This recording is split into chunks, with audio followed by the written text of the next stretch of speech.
What's up, everybody? Super Eddie B here, coming back at you with another Deep Thoughts. My partner's out there. She's just going over the latest versions of Baby Shark. There's still a lot of different Baby Shark videos. I think so. She must be in a trance. So yeah, how's everyone doing today? I hope everyone's doing well. At this point, I feel like that's all I could say. I'm not going to do the typical YouTuber spiel or whatever and just go through all the apocalyptic items one by one that we're experiencing, but I just hope everyone's doing well today. I really do. And today we're gonna do a real good episode, a real exciting one. Oof, gonna need some cafefe for this.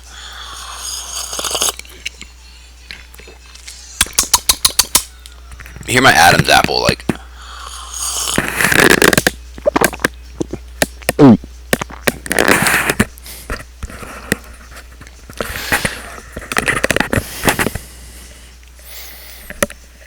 It's a wonder that anybody listens to this or watches this. If you do, I really appreciate it. I really do. If you don't, at least I get to talk. That's cool. That's kind of what this is really all about anyway. But I'm gonna keep doing this as long as I like doing it. If anybody watches, they watch, and if they don't, they don't. That's cool. I'm just gonna keep talking about things I want to talk about. I might do a quick controversy here again soon. That's the good stuff. But this is good stuff too. Today, what we're talking about, it's something that I've tried to prepare for. Each one of these things, I try to come with a little bit of knowledge of it, because these are usually topics that I've just literally thought about. I may have not done much research into. So I try to do some research for these things so I don't sound completely stupid, but also at the same time, I don't want it to be a big homework project with sources, MLA, citing, APA, whatever. So I don't know. I'm trying to find the balance. But today's a fun topic, though, to me. With my nerdy loser self. Today we're going to go over two things that I think have a lot to do with each other, or one kind of is at least an extension or a branch of the other.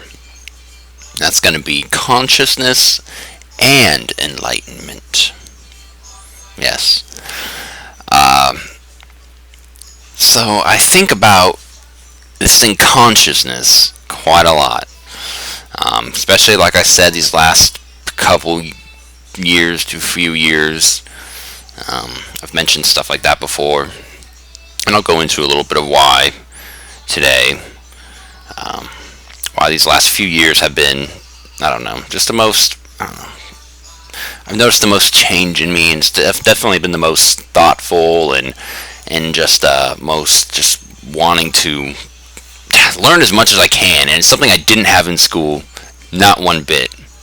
It's funny, I'm going back and reading things about like Plato and just other stuff, and the Enlightenment age, for this, and it's stuff that I was like, well, I kind of remember learning some of this in school, but not really.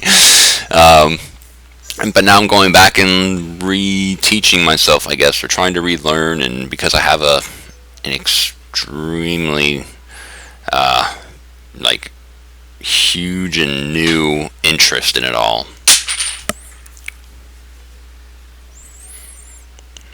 My cat. Please get off my tower. Get off! If it's not babies, it's cats, and if it's not cats, it's babies, and if it's not either or, it's cat babies. I'm telling you.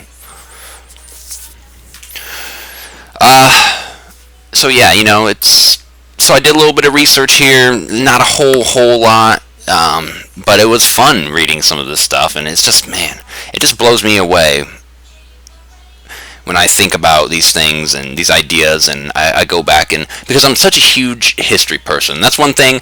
Again, almost nearly flunked every history class in my life, but still, those are the things that have stuck with me in my life. Those are the classes I at least like to listen to, kind of.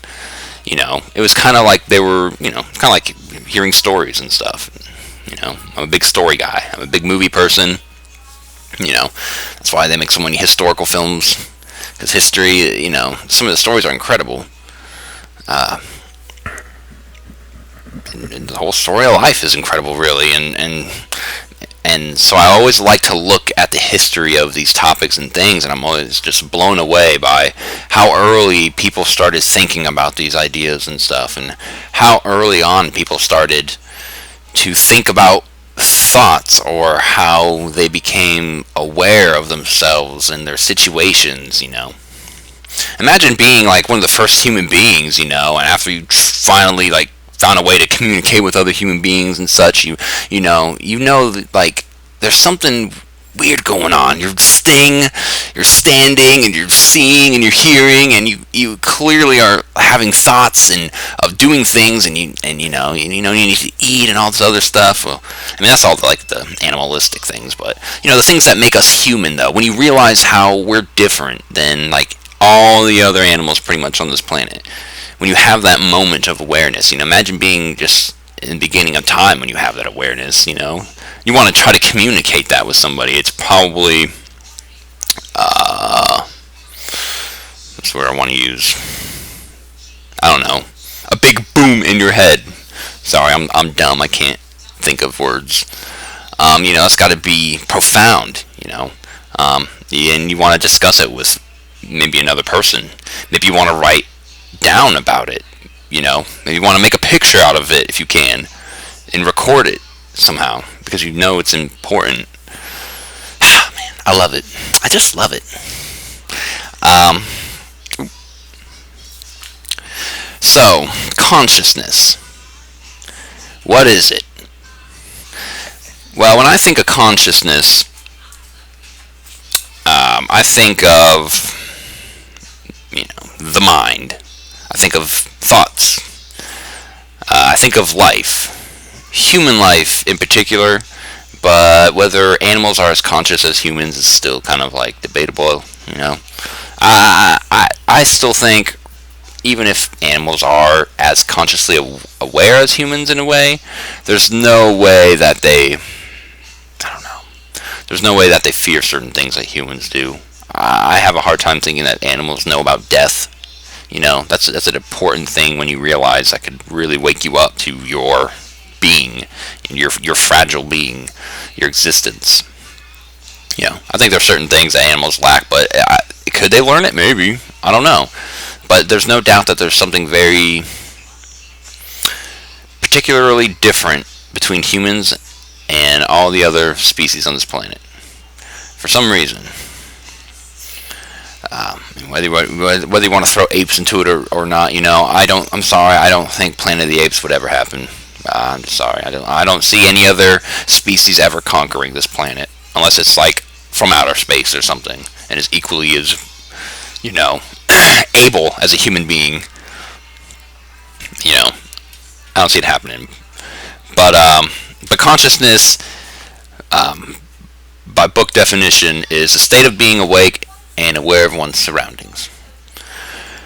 Now, consciousness is still a big mystery to this day, and one that might be mystery forever. The question of why we have these thoughts and why we are the way we are, in a way, is just, that's kind of like, I don't know, man, this is like a mystery to life, right? One of those things that people are always going to try to figure out, but I just don't know if we'll ever figure it out. I just don't. It'd be really cool, in my lifetime or something, but figuring it out, though, and also, and we're going to go into this because this has a lot to do with the topic, the Enlightenment part especially, and figuring out how to live your life, the best way, are two of the things that like humans, it's just kind of the point of life, do you ever want to know the reason why we were conscious, or would after that, what else would you want to try to figure out about us? Is there God? Who's God? And then once you figure that out, then what? It's all these mysteries of life that we try to figure out that kind of make the journey of life what it is. So it's still, it's obviously still very researched, and I think it's pretty much agreed by amongst all the, the scientist people, all the people with all the, nice big good titles that we're just supposed to trust, of course. They all pretty much agree it's something somewhere in your brain. Now, whether that be, if anyone's ever heard of it, the pineal gland, of course, I think that's a big, kind of like a popular topic these days, since the GMT revolution, or whatever, the Joe Rogan revolution. Or even if you go back to Terence McKenna, and then I'm going to get into, if you go back to Descartes, the French philosopher who thought consciousness came from the pineal gland. There's a reason why, they call it your third eye, and that has even more of an ancient background and history to it. I mean, so that's very, very, very likely, the fact that they haven't just already been able to find out, yes, 100%, your pineal gland is your consciousness, it's your soul, it's your everything, it controls everything, it sees, it's your third eye. I believe it. I'd be like, okay, case closed. But, so of course there's still a lot of people that think that's where it is, consciousness, thoughts. But, in an article that I read in Scientific America, they did some study where they were stimulating or shocking, however, the back of the brain, which is what they call the posterior hotspot. There's like, when they look into your brain after being like stimulated, or I don't know, or seeing information, hearing things, like they notice that part of your brain gets stimulated the most. So they say, like, even the information that you're seeing with your eyes or you're hearing with your ears doesn't just go straight to, and this is where I'm just going to screw everything up, occipital, lobes or whatever, your eye lobes and your ear lobes or whatever, the auditory, I don't know, lobe or whatever. I have it right here. Anyways, I'll show it. That's not where the information gets processed, but it goes even further into the posterior hot zone, and that's where it gets processed into information, I guess. So they're thinking that's where consciousness is. Will we ever know? I don't know.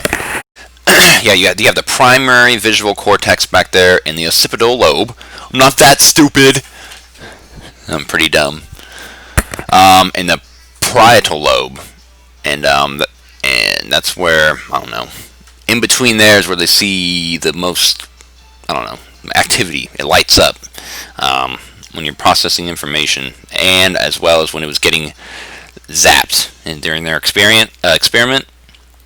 So it may have something to do with it. Again, your pineal gland's back there as well. So something we still, will be studied for, a long time. I don't know when or if we'll figure something like that out. But, but being conscious, to me, when I think about it, it's just, for me, it's awe-inspiring in a way. It's very, I have a lot of moments nowadays where I am very aware of my surroundings, and I'm very aware that I'm a human being thinking right now, and I have an age and an expiration date, and I'm on this planet with all hundreds of millions of other things like me. I have those moments quite a bit, and it's almost always like, again, like, especially these last couple of years, where a lot's changed in my head and I see life in a lot different way than I used to. Um, it's very, it feels nice. It feels good. Almost. It feels almost overwhelming, but at the same time, it feels important and special. Again, that's just, probably has to do with just your perception of life in general, but it's, it makes me grateful that I'm still alive, and that I still am getting to experience this thing, life. Um, Now, I didn't always even have these kinds of thoughts, of course. I don't think everybody does always. And I don't know if, consciousness, is it just being aware of your surroundings and such? Or do you have to be aware of even deeper things about life and death and things like that? Because I definitely didn't become aware of those kinds of things until around when I turned 20 years old. Which probably makes a lot of sense because, I don't know, you just look, at brain development and people throughout history, especially some of these, like, philosophers and such, French philosophers and things, and a lot of them, have their most change or most profound thoughts, in their early to mid 20s and such. So I guess that makes sense. And almost all of them, though, do their greatest work in their 40s, though. So there is such thing as like a, I don't know, second act. Steve Jobs is a great example of a second act, and that will be my segue into Steve Jobs. Because, like I said, before I turned 20, I was like, I've always been someone who's been aware of my thoughts, I guess, even since I was like a little kid. But I've always just been someone that's been up in their head, anyways. I have crazy ADD. As a kid, I've always had a wild imagination, and so I've always kind of like, I don't know, I've been more, up in my head a lot, but that doesn't mean I've been aware of everything about life, I guess. I don't know. I guess that doesn't mean I've always been fully conscious of everything. Even in my teenage years, I just didn't pay attention to it. I was into just different things. I've just gone through phases in life where I've just been into and interested in different things. And in high school was a lot of really just dumb things. I don't know. I mean, not, whatever. I was having fun, That's what high school's about, right? I was really into skateboarding, though. I was really focused on that, and just not really thinking about life so much until I got into my 20s. Actually, exactly right when I turned 20, pretty much. Like 2014, I think. 2013? No, 2013 is when I turned 20. And I was working at a call center. And I always, I don't know, just around this time, and again, just pretty much in my life, whenever I'm interested in something, I love looking it up and reading about it. I remember being a little kid, and for some reason, I got really into just nationalities and such. Like Mongolia and stuff, and German, and just like the countries, and like a little bit of the history and everything of it. So we had these almanacs and encyclopedias when I was a kid growing up, and I would just open them up and go to a country and read about their population and their flag and everything, just because, I don't know, I just like that stuff. And so as I, got older, and I got a computer, and I got the internet, amazing thing. I've looked up a lot of useless information. I know a lot of useless things about people. This kind of kickstarted my love and interest for movies as well. So I spent a lot of time just looking up movies and who made them, and directors and writers and producers and actors and things like that. But in 2013, it was about 2 years after Steve Jobs died. And I'm not even or ever have been an Apple fanboy. Um, Before he died, I didn't, I owned one Apple product ever, the iPod generation like 5 or something like that, Nano. I don't know, the one that introduced the camera. And that's exactly why I wanted it. I wanted it for a little mini camera to record myself skating and stuff. Uh, that's my only connection to Apple ever. We owned, you know, IBM computers and stuff. I knew about Microsoft, but I didn't even know about Apple really, except for when iPods got really big. Uh,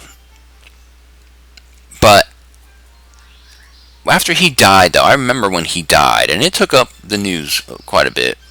I think for a couple days. And so when he died, I just remembered it, and I obviously knew it was like impactful, or he was impactful or important in some way. So naturally, again, I brought up how I was working at a call center. I would just Google things at work all day. I'd be on the internet when I wasn't supposed to, and just look up, like I said, just useless information. And I can't remember if it was at work or at home where I started looking up Steve Jobs, just randomly, super randomly, just because I felt like looking up what made that guy important and for people to care about his death. Okay, I knew he had something to do with like Apple and iPhones or iPods, and that's pretty much it. But when I looked him up and started reading about him, like pretty much just his Wikipedia page, like right away, I became very interested in him, and fascinated by him. There was something interesting about this guy who, before his death was kind of peaking and was about at the top of the world, with being the CEO, whether, he had tons to do with the iPhone and Mac and iPods, is debatable, or if that was mostly just Johnny Ive and a bunch of the other Apple guys. But he was the CEO, and people knew him as the Apple guy, and he got to be the face of some of the most legendary, innovative products that have impacted life forever, And he got to that after helping start that company, getting fired from that company, and then when that company was about to hit bankrupt, they hired him back and then did what they did and became what they are now. That's an amazing story. That's just a good story. But the fact that this guy, seemed like he must have played an important role. I mean, for crying out loud, they fired him and then they started to lose tons of money and brought him back, and lo and behold.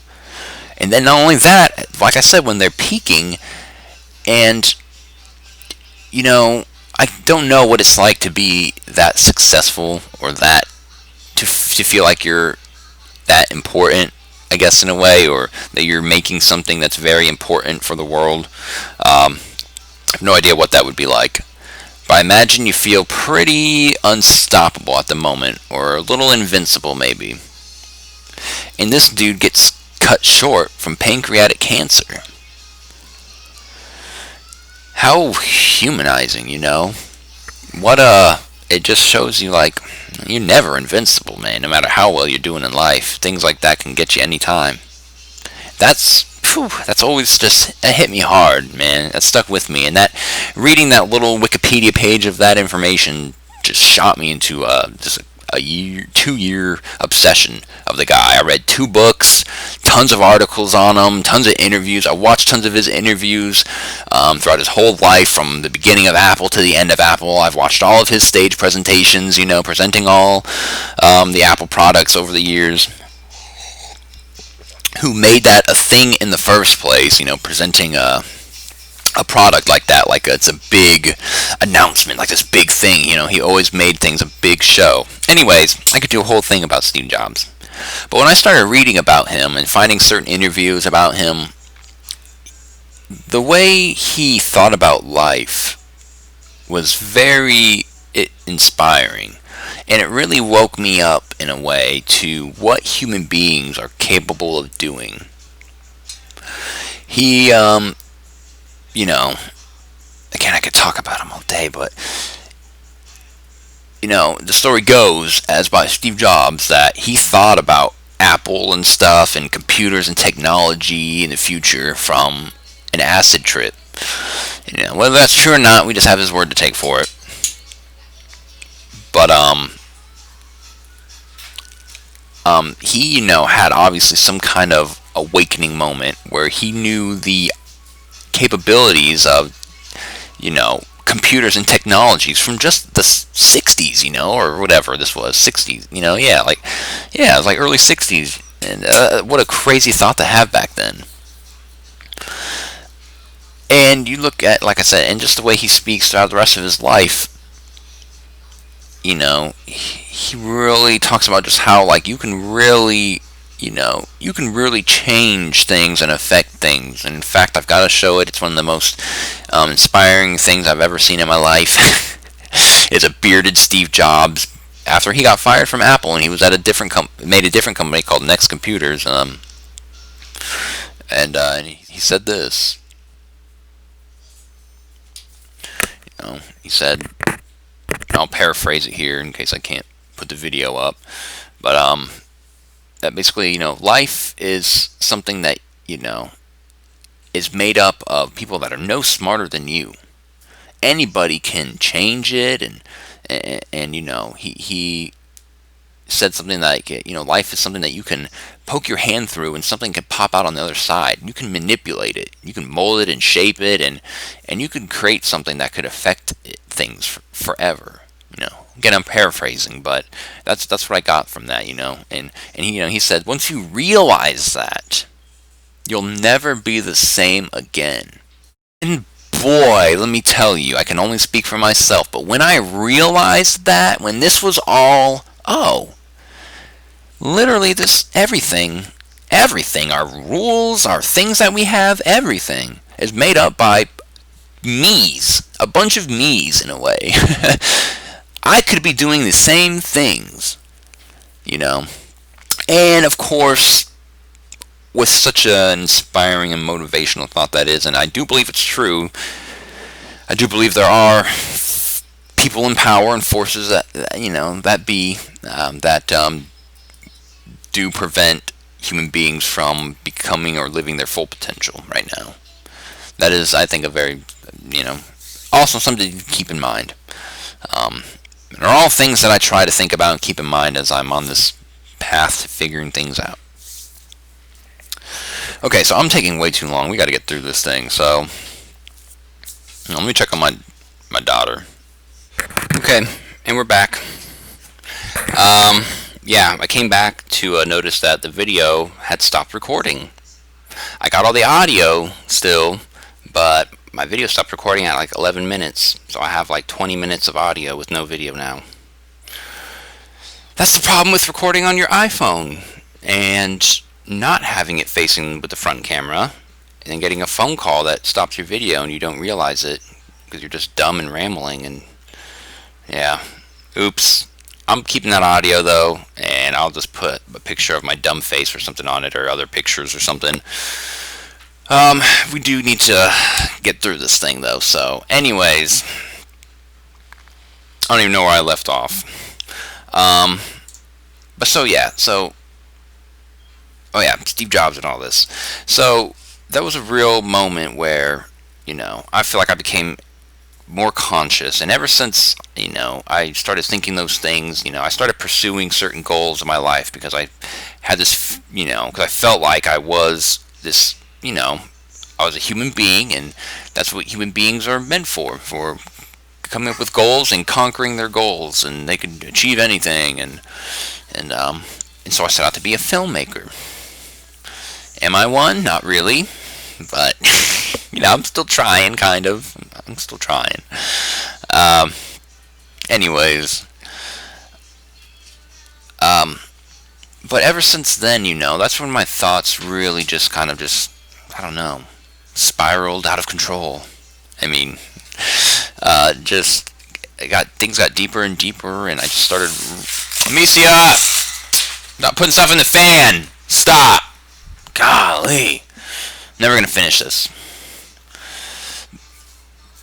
But I would say, so just throughout my early 20s, and just with those kinds of thoughts, and coupled with a bunch of other thoughts that I've just had over the years, it's had me really just thinking about, like I said, when you're thinking about, your goals that you want to accomplish, there's this feeling of, confidence, that I especially had, that is, uh, really powerful, but you also do feel rushed because you are aware of your imminent time on Earth. And so, with my goals that I had, that I set out to accomplish when I turned like 20, to write screenplays and everything, I knew like I need to do so much, before I'm too old and before I'm dead. And so, there's always that kind of hanging over you. And just as I've gotten older, and as life's gotten busy and things happen, and like in everyone's lives, and things kind of stop you or slow you down a little bit, it's definitely, I definitely have the darker side hanging over me, more like the whole, imminent death thing and such, and but still, a part of my consciousness and being conscious, and that's what it's all about, and I don't not like having these thoughts, particular, I like being as aware as I am, I like to try to continue to learn more, and I also appreciate feeling like I'm a part of this special thing, this special experience, of human life, and I'm in for the long haul, I want to see everything, and, everything, I want to learn everything about it and see what it continues to change into, life, as human beings continue to affect it and change things, as we've always done, and not to say there aren't some outside forces, and things that aren't affecting stuff as well, I try to believe that. What's up, girl? So that's when that's when I really became real conscious, and now. And again, this will be a good segue, I think. Now, as like I said, I'm on this path, kind of. I see life differently. I value things a lot differently. And I don't know 100% if I still have the same goals in mind. But now, what I really think is important, the most important thing I can do for my life, if I'm not going to impact it in any huge way or change and affect things, or make the next greatest, Criterion classic movie, then I want to just learn about life as much as I can. And who knows, maybe I can be like one of these, real famous philosophers, French philosophers or something, that wrote all their thoughts down about life, and that's what we look back on, how we understand consciousness and our minds and such now. Again, there's me with my lofty thoughts. Nothing I ever make or write down which probably will contribute to anything, but again, now this is when I want to talk about enlightenment, because although, I like to make fun of myself and such and say things like that, but I write lots of things down, dude. I have nothing but just a binder just full of folders of writings and such, and a lot of them are stories and things, and a lot of them are real things and thoughts too.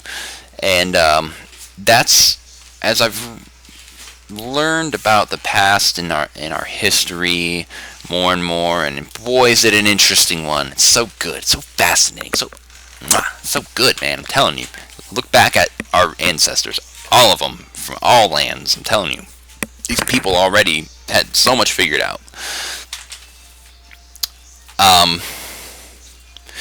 We're every now I can't say for digitally, but everything that we are writing down, and all the movies we're making and shows we're making and videos of ourselves we're making and pictures of our families that we're taking, and like I said, I don't know about digitally, if those things will last forever, because those things actually could be wiped out. All of our statuses and thoughts on the internet, all of our blogs and like YouTube videos and all that stuff. If that weren't to all disappear, hopefully it doesn't, that's leaving our history behind for people to discover thousands of years from now when they're trying to figure out how people were before them. And that's, I'm not going to say it. Yes, I am. Fascinating. I'm a little Ethan Klein. That's very important. Whoa, girl. Careful, please. Now we got the wide shot. Now we got a slow pan.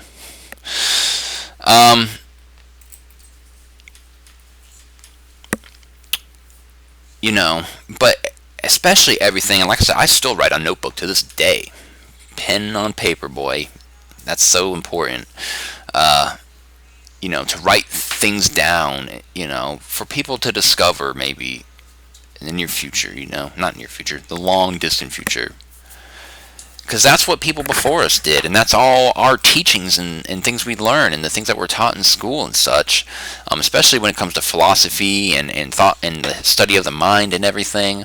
All comes from just these people who were just thinking about it and discussing it with others, and they knew to make sure to write it all down, and as much as they can at least, and we're teaching it to people to this day. So that's why it's very important to express yourself and your thoughts and your feelings, and be creative. And oh my, you okay? Careful, please. Thank you. Let me wrap this up. As I've talked about consciousness for 35 minutes and enlightenment for 2 minutes. Enlightenment, gosh, I'm trying to gather my thoughts again. So with all these, like I said, this history of studying the minds, thinking about consciousness, you go back and you look at, I was looking at things like in Africa, in ancient like African philosophy, and unfortunately with Africa, there's so much ancient history that's kind of just not there yet or discovered yet, at least that I could find, especially on philosophy and studies of the mind and everything. But this one person, Ptahhotep, he was a vizier, which is a person who, reports to the pharaoh, who works for the pharaoh. He was like this scientist and writer and philosopher and stuff like that. And he actually wrote some things down, and it had to do with, just kind of how to be. It had to do with virtue, morals, I believe, and had to do with kind of how to act and how to live, if I remember correctly. In fact, I'm sure I could pull it up. How he wrote this thing called the Maxims, or there's this book called the Maxim of Ptahhotep, and how he wrote on a number of topics in this book that were derived from central concept of Egyptian wisdom and literature, which came from the goddess Mat, which is the ancient Egyptian, which refers to the ancient Egyptian concepts of truth, balance, order, harmony, law, morality, and justice. So, again, philosophy, how to live, and how to be, and how to act, and if you look at, and again, this was something that was in the beginning of time, obviously, very early on, people started having these thoughts and ideas, and I'm sure, and of course, all these things, it's not for every human being, I guess.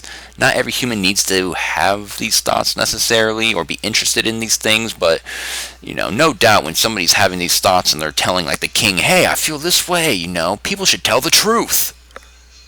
And the king's like, you're a wise man. Be my, faithful partner. Be my visor. That had to, be something that was a very, is looked upon, is encouraged. I don't know. It was looked upon, probably with gratitude. And like I said, people like that were rewarded with such positions to be teachers, philosophers, writers. And then you go over to Greek, and man, there's so much to, of course, to Greek that, again, is stuff that I forgot that I probably already learned about, but reading it and learning about it, oh, it's so good, dude. Oh man, it's so interesting. I love it so much. But you go into Platonism and Aristotleism, those guys, how things kind of started there. And again, I didn't look too much into it, but I just imagine, when people are having these thoughts and they want to converse these thoughts and spit their ideas with other people and stuff, so they create these places to go where people talk about those things, and then people learn as much as they can, and they get apprentices where they teach those people everything they've learned, and now all of a sudden you've got a school kind of thing going on. You got teachers teaching things, they're writing these things down, and that's how Stoicism, I guess, was brought about, which I was reading about. Very good stuff, created by, or thought to have been created by, it was in the Hellenistic period. It was by Zeno of Citium in Cyprus, who, between like 344 and 262 BCE. And there are other people, Cleanthes, I'm going to mispronounce all these, Cleanthes, Chrysippus, who apparently was very particularly prolific in composing over 165 works. Again, I'll put all these sources in the thing. But yeah, so the Zeno from Citium, apparently he had a super interest in the soul, and so the soul was really important in figuring out consciousness and the mind as well, because in Stoicism they felt like the soul is kind of like controls the mind and the body, whereas like Platonism was more, I don't know, I think it left the soul out kind of, it was more just like the mind, and again, I'm going to butcher this information, but Plato and Aristotle, they kind of thought and taught that the mind was composed of like two sides of rational thought and irrational thought, whereas in Stoicism it's more like you have the soul and it just has these thoughts. It controls the body, but there are also thoughts. There's just like good thoughts, that's it. And then there are passions, I guess is what they describe, is what gets in the way of those good thoughts and steers us maybe to make not good decisions. Again, it's all very interesting because they're all thinking about their brain, and of course, I can't imagine what's making them think about these things, in some big Greek field, where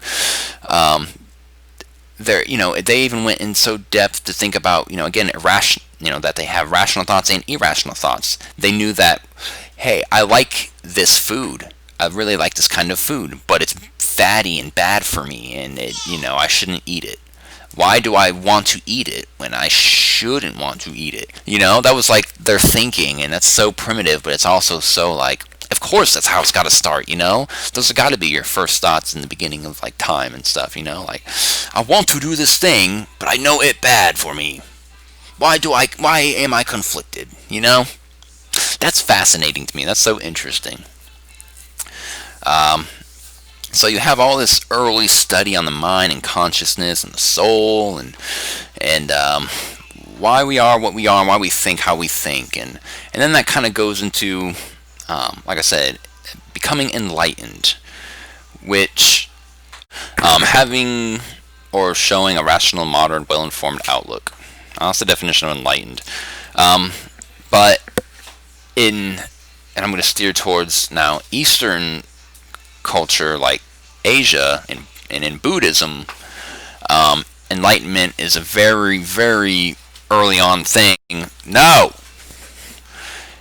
It's a very, so like in the story of Buddha, basically, again, this had to do with people trying to figure out their minds, their thoughts, and how to live the best way that they can. And again, that was, Greek thought as well, and all these schools of thought, bringing in like logic and skepticism and cynicism and all these different things. They were all just trying to figure out what's the best way to live their life. And so the same thing was with Buddha. The story of Buddha, again, I've read it briefly, in Buddhism is so cool because whoever talks crap on Buddhism, Buddhism's got to be the one religion that nobody has anything bad to say about. You think of Buddhism, and that's what I think about when I think about enlightenment too. I think of Buddhism. I think about clarity. I think about peacefulness. I think about treating people good, because again, that's what Buddha was trying to figure out, how to live the best. So Buddha saw how people lived with luxuries and stuff like that, and people who had it all that weren't happy, and then he's saw people who didn't have anything and were able to be happy. And so Buddha, being conflicted on which one to be, or which way to be, meditated for like 40 days, and had all these demons that he had to fight off, and then it turned into flowers and colors and stuff. Which to me just seems like he just started tripping and hallucinating hardcore. But obviously something profound came out of that to where he began teaching it for the next 50 years. And again, teachings that people still teach to this day. It's very important, man, to gather your thoughts and stuff and write them down. You don't know if, and especially these days, who thinks of real profound things, The philosophers of today are not the same as yesterday, but we can all be philosophers a little bit in a way. We just have to learn as much knowledge as we possibly can. That's the key to it. And we can all be enlightened, I believe, by learning as much as we can. I don't know if you have to meditate for 40 days. I've been looking into meditation a lot. It's so hard for me to be disciplined and motivated to do it. But I know it can be real beneficial, and I think I am on my path to enlightenment, which I know sounds stupid and cheesy, but I really have just been so interested in the idea of it lately. And like I said, there's something in me that just is seeing everything else about life kind of a little less important in a sense. And it's all still very important, and everybody's lives, I believe, are important. But me, I just don't have the same interest in things as I used to, and maybe that just has to do with getting older, but I'm just, man, so I was looking up, again, Buddhism, and a lot that had to do with Buddhism and in becoming enlightened had to do with isolation, hermitage, going out and living in a little cottage in the woods for 40 years and just meditating and stuff. That to me, that sounds like that sounds like a great way to live your life.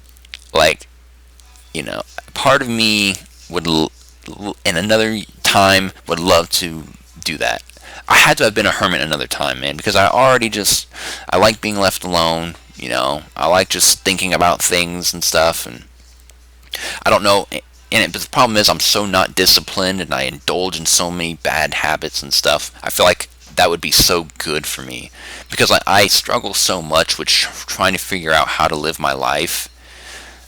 And again, just like all these Greek and African and Asian philosophers and stuff, beginning of time, had so many conflicting thoughts and stuff. They didn't know how they were supposed to live. And then that's when you can bring in Christianity and God and Jesus, and Jesus was just another Buddha, kind of just trying to teach people how they're supposed to live and things. Somebody that was supposedly enlightened and knew how to live, teaching others the same. And that's all I've been trying to figure out, and I just feel lost. Misia. I just feel lost every day, I really do. I don't know what I'm supposed to be doing half the time, but I'm trying to always figure out and think about it, and I'm trying to become enlightened in a way, because I'm realizing I've been awoken to what I feel like is the big importance of life and this life, and now I'm just trying to figure out what I can do with my time to contribute in some way. I don't know. And learning about the people in the past who have already contributed so much, I think, is an important start. And if I could go live in a cottage in the wood for 40 years, I'd probably do that. But this is a different time now. But that's what they did to try to become enlightened. And so being enlightened, again, what does it mean? To me, it means just, kind of just figuring out life, I guess. and being comfortable with knowing what life is and kind of just living it till the end and living it the best way you can. And then, I don't know, teaching other people, I guess. You know, you don't have to do that. You know, once you find that enlightenment, I guess you could just keep it to yourself and, you know, live your life knowing that you made it, you achieved it. You know, and there's got to be some great peace that comes with that, because that's, at the end of the day, that's what I'm looking for. I'm looking for peace. Peace with my thoughts, peace with my thoughts of life, my thoughts of other people, just peace within myself, man, because I struggle so hard with so much bitterness and negative feelings and such, and cravings of bad things, and I struggle so hard, man, and that's, if that's the worst of my life, that's okay, but I just continuously want more. I want to live the best way I possibly can. I want to treat my mind and body the best way I can, and so that's what I'm doing now in my late 20s, and what I'll probably be doing for the rest of my life.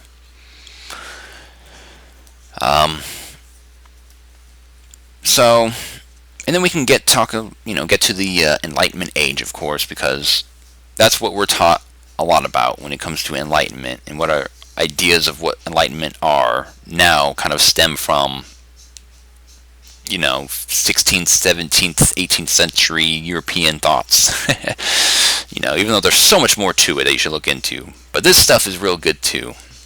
I'm not going to talk too long about it, but I do, I have found myself, looking up French philosophers in the past, and I have always had a interest in Voltaire, mostly because he loved his coffee.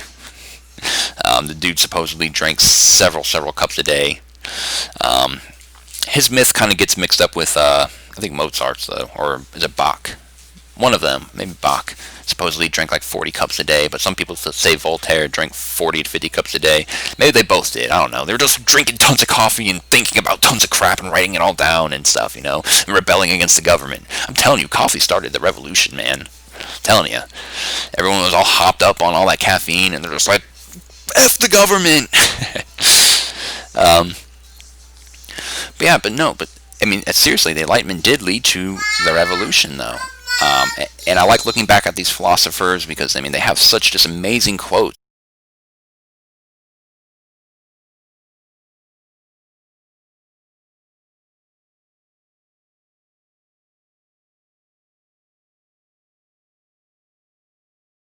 Again, you might not think your Twitter, quote has any meaning or anything. It might be stupid, and it probably is. But hey, maybe hundreds of years from now, somebody will think it's really profound and put it on brainy quotes or something. But the Age of Enlightenment, though, there's all these philosophers and such, John Locke and Denis Diderot. But a lot of it started with Rene Descartes, who was, a lot of these philosophers, sometimes I'm like, man, they contributed so much, like, to this world that it kind of like makes me feel like I'll never, it just discourages me because like, how could you ever compare? How could you, some of these people, they were like painter, writer, philosopher, mathematician, scientist, astrologist, and they wrote hundreds of books and drew diagrams and everything, throughout their life, and have all these works to look back at. It's like, man, how could you ever compete? How could you ever be so as impactful? But I don't know, that's not the goal, I guess. But a lot of these people, also did come, some of them came from some money, though. Rene Descartes, his dad was from, like, it was already in, like, French Parliament. A lot of these guys went to Jesuit schools, interestingly enough. But he's somebody, he went to, like, war and, or joined the French army, I think, and, but he had, like, a moment as well, an awakening, and it was a, blah, blah, blah, stuttering. It was a dream for him, I believe. He had like a night terror or something like that, and hallucinated all these thoughts about how life could be explained mathematically or geometrically and such. And he went on this quest to go down this path to try to figure out as much about it as he can, and came up with all this different stuff, and like I said, in philosophy, but mostly in the in our minds, the study of our minds and our thoughts, and he's the one that actually came up with the idea of it's possibly the pineal gland. I'm not saying he's the originator of the idea, but he even had made like a cool little diagram of it, like it shows a pineal gland and just like the eyeballs like coming out from it and everything, and it's such like I don't know, it's interesting to know that somebody in like 1600s drew that and thought that, and so he had a lot to contribute to a lot of that, and people carried on from him. John Locke, of course, who contributed a lot, and a lot of these people with their thoughts and ideas contributed to revolutionary ideas. They were all just kind of looking at, it all spurred about and through looking back at Platonism and the works of Plato and such. And that's what sprung the Renaissance, and this is all has to do with the Renaissance. The Renaissance was looking back at all these thoughts and ideas that people had before us, coming up with ways to add on to that, and then that drove us into the Enlightenment, where everyone's having all these different thoughts of consciousness and different ideas of life and how to live and everything, and then that leads to rebelling against governments and revolution. When you look at like the timeline of our lives, man, that we have documented, the best, there's lots of studies and scientists are figuring out that maybe life is so much older than we realize it. Maybe hundreds of thousands of years old or whatever, But what we have documented is through, like a lot of writings and teachings and stuff like that, goes back maybe like 2,500 years, right? And if you just look at that 2,500 years, it as a timeline and all the things that have kind of happened and what people have contributed, it's like it doesn't really seem that long, man. We really have gone through these phases, and right now we're in one of the most important of all time. They call it the age of information, or the right? Isn't that what this is? I don't even know. It's a technology age or something, right? Because we have so much technology and it's just influenced how we live and how we share information with each other now, and it's just such a different thing, But like going back to what I said, the Enlightenment, these guys, these ideas, after they feel like they've become enlightened, and it spurred, the Revolution, the French Revolution, and then the American Revolution. So that's why it's so important, I think, to look back on these thoughts and ideas, because they're taught to us now, and they're hundreds of years old, and people, I feel like, don't know how they relate to their lives today. And I think that's why I failed a lot at school, because I just didn't find it relatable to today. But now I'm realizing it. All these thoughts these people have contributed, and making all these rules and creating these governments and countries and such, and all came from people with these ideas of life and how life should be and how people should be. And it's important to look back on how they thought those things and why they thought those things, how they came to those conclusions, because it's affecting our life to this day. And how we're going to move on from that and extend from that, man, is going to affect, again, the future for hundreds of years. I think it's very possible we are entering a new age of enlightenment.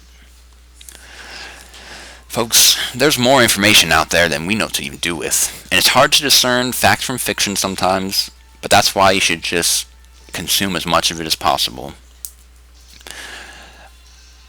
I think coming here soon, people with as much research as they're doing and digging as they're doing and things that they're discovering about the past and history and the truth, it's going to lead to a massive flood of information for the whole world. And I think the world collectively, possibly, could become enlightened for the first time ever. Because enlightenment's kind of been peppered out throughout history in different lands and areas. And I think, man, together, the whole world, the way we can connect now with technology, we can truly create a mass awakening, a mass enlightenment. And from there, bro, man, life, bro, it's going to be something else. It's going to be something else. I'm super excited to be a part of all this. I really am. That's why, like I said, if I can't contribute to it in any way, man, I just want to learn as much about it. And I know I can come off as annoying and stuff like that if you follow me on social media or anything like that. Man, I'm just trying to get the conversation going. I'm just trying to get the thoughts stirring, I'm just trying to get the ideas going, I'm just, you know, if I have something to teach, I do want to try to put it out there if it's something somebody else could learn, because I'm learning a lot of good stuff these days, man, and I would love to share it. I know a lot of people don't want to always learn about it and read about it, but if I can encourage anything, at least I encourage you, at least look into things yourself. You know, I've been reading a lot about the Enlightenment through this encyclopedia page. It's gonna be on my phone. I'll try to paraphrase what I've been learning so far. There's a big encyclopedia article about the Enlightenment. But so much of it, and these guys, Descartes and Locke, so much of it had to do with, they felt they had to shed. Where is that definition, man? I wish I could bring it up. I'll bring it up on my phone in editing, but basically, being enlightened, and the Enlightenment had to do with shedding dogma. It had to do with empiricism. It was, shedding these norms and traditions that we thought already put a period on thoughts in life, It's challenging the ideas that have, and rules and thoughts that have already been set upon us. It's truly, truly supposed to be your thoughts and feelings on things, your individual thoughts and feelings. It should, it's supposed to be about consuming, like I said, all the information you can and coming to your own conclusion about what you believe in and what you don't believe in. Not letting the masses tell you, not letting corporate medias tell you, not letting big names and big titled people tell you. It's about questioning all those things and coming to your own individual conclusions. But to do that, you have to sift through all the crap first. You have to listen to that person that you don't want to listen to if you want to be truly enlightened. And that's not the goal for everyone, and I understand, but that's why I'm in a stage where I'm trying to listen to everybody as much as I can and come to my own conclusions. And I'm not going to let people bully me into one way or the other, or one thought process or the other, or box me in any way, or try to manipulate me that I'm wrong for my thoughts, because all I'm doing is thinking. And if you're going to condemn me for that, then I'll just laugh at that. Because that just paints a picture, a perfect picture of, certain people today, especially young people. They don't want to listen to the other side,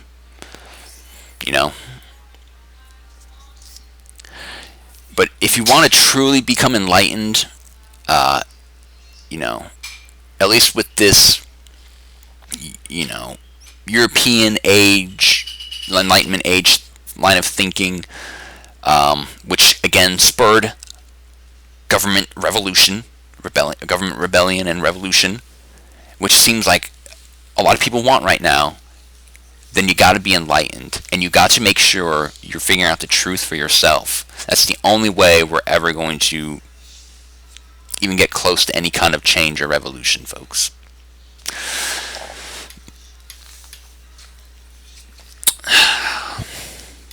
Well, I don't know if I have anything more to say about that. I probably could. Really could, especially because I didn't talk about enlightenment enough. It's something, like I said, the idea of it, like I said, the traditional Buddhist way of just trying to become enlightened and learn how to live your life.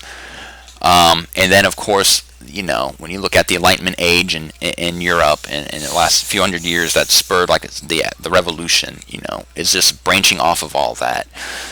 It's just using your mind, using your individual thoughts, trying to learn as much as you can, experience as much as you can, so you can truly come to your own conclusions. And then once you figure it out, you can finally start to change things. The only way you're going to create a revolution or change the government or anything like that is if you actually learn everything that's going on, not just what you're being taught. So I think I'll just leave it at that. Like I said, I'm kind of on my path to enlightenment here, I believe. And I think we're all about to enter a new age of enlightenment. There's this great quote, again, by Descartes that I really like.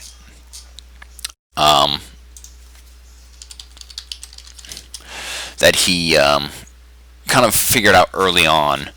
Um, it was in discourse on the method, which is like a little diary thing he did. He said, "I entirely abandoned the study of letters, resolving to seek no knowledge other than that of which could be found in myself or else in the great book of the world. I spent the rest of my youth traveling, visiting courts and armies, mixing with people of diverse temperaments and ranks, gathering various experiences, testing myself in the situations which fortune offered me, and at all times reflecting upon whatever came my way to derive some profit from it."